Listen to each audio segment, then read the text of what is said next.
Kalau kita merujuk surah Al-Anbiya, seingat saya ayat 57, ada penjelasan tentang kata-kata Nabi Allah Ibrahim, tallahi la'akidanna asnamakum, sesungguhnya demi Allah aku akan melakukan tipu daya ke atas berhala-berhala yang menjadi sembahan bagi mereka.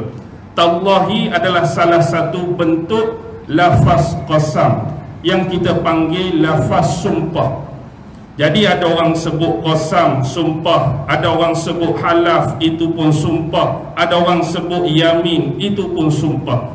Dan rukun-rukun serta sirah bagi sumpah ni dia ada 3. Kalau kita lihat dalam satu kitab yang dikarang oleh Imam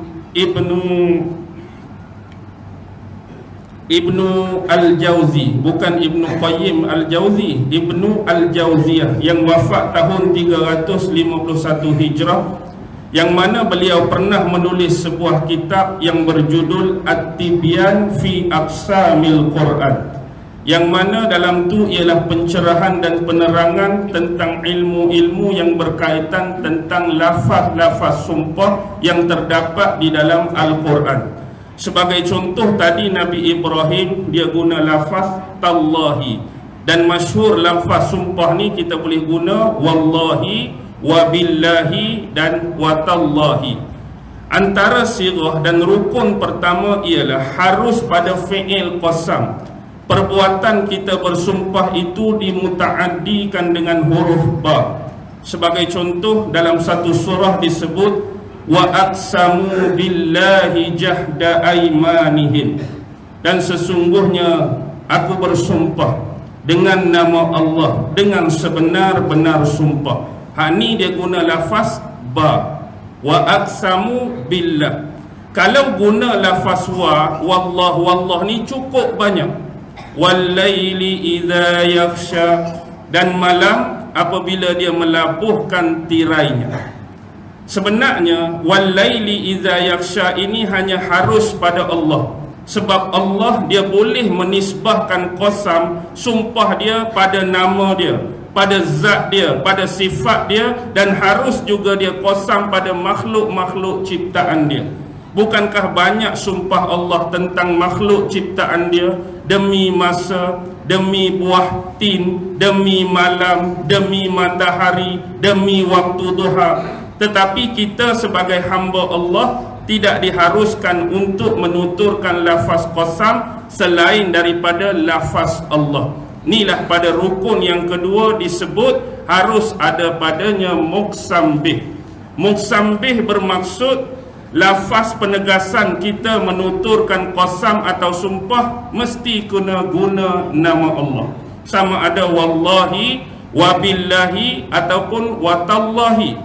Tetapi sebenarnya kalau kita melihat dah menjadi adat dan sesetengah budaya masyarakat Arab ni, mereka gemar bersumpah dengan benda-benda yang dekat, benda-benda yang disayangi dan dikasihi oleh mereka. Bahkan kita tengok ada perkataan sesetengah sahabat Nabi, demi ayah dan ibuku sebagai tebusan. Maksudnya dia menggunakan penisbahan atas ayah dan ibu dia. Dan ada yang menggunakan demi umurku, dia bersumpah guna atas nisbah umur dia. Demi ayah dan bapakku, demi nenek moyang kami, demi unta kesayangan kami. Benda ni sebenarnya tak harus. Tetapi bila benda ni dah jadi adat dan budaya, kadang-kadang Allah sendiri merakamkan dalam satu surah yang disebut surah Al-Hijr ayat 72. Bukankah pernah dalam firman Allah menyebut la amruka annahum lafi sakratihim ya'mahun, demi umurmu. Umur siapa ni Allah berbicara? Umur Nabi Muhammad. Allah bersumpah demi umur Nabi Muhammad, annahum mereka lafi sakratihim ya'mahun, dalam kemabukan dan kesesatan yang nyata. Sebelum ayat ni Allah duk cerita pasal kaum Nabi Allah Lut alaihi salam. Kaum Nabi Lut telah melanggar sifat-sifat kebiasaan manusia. Mereka telah merungkai kehidupan normal manusia dengan menjadikan kehidupan mereka di luar norma, yang hari ini kita sebut sebagai LGBT itulah. LGBT ni bukan lembu, gajah, tapir, tenuk, apa tak ada. Itu merujuk kepada lesbian, gay, transgender dan bisexual. Inilah perlakuan-perlakuan luar normal yang semakin meningkat dan mencanak naik dalam masyarakat kita, yang mana telah dilaknat dan dihukum oleh Allah akan pelaku-pelaku dia dulu. Jadi nak menegaskan mereka ni sesat dalam kesesatan yang nyata, Allah menggunakan lafaz qasam atas umur Nabi Muhammad. Sebab dah menjadi kebiasaan masyarakat Arab ni, mereka bersumpah demikian.